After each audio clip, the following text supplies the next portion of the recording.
লবণের দাম এত তো হলে তো ভাই চলবে না আমাদের, লবণের দাম তো কমে যাবে ভাই। রংপুর নগরীর শাপলা চত্বরের চামড়াপট্টি একসময় শতাধিক চামড়া ব্যবসায়ী থাকলেও এখন আছে হাতে গোনা 5 জন।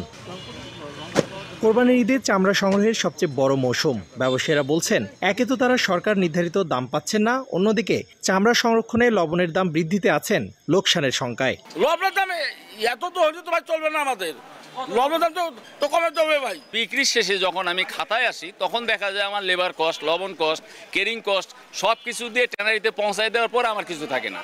কাঙ্ক্ষিত দাম না পেয়ে লোকসানের বোঝা মাথায় নিয়ে বাড়ি ফিরছেন মৌসুমি চামড়া ব্যবসায়ীরাও। এক একটি চামড়া 700 টাকায় কিনে বিক্রি করেছেন 600-তে। সরকার তো রেট দিয়েছে 55 টাকা, 65 টাকা, এখন রেটে তো চাচ্ছে এখন মনে হয় 30 টাকা পড়লো না।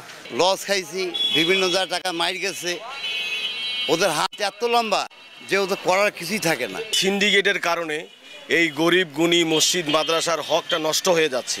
নগদের কাছে সব গ্রাহকই প্রিয়, তাই তো সারা দেশে ক্যাশ আউট চার্জ সবচেয়ে কম।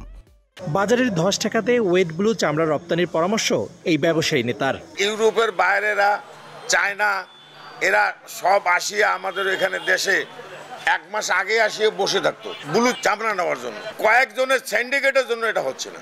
এবার রংপুরে প্রতিটি গরুর চামড়া বিক্রি হচ্ছে 300 থেকে 600 টাকায়, আর ছাগলের চামড়ার দাম মাত্র 5 থেকে 10 টাকা। রেদওয়ান হিমেল, সময় সংবাদ, রংপুর।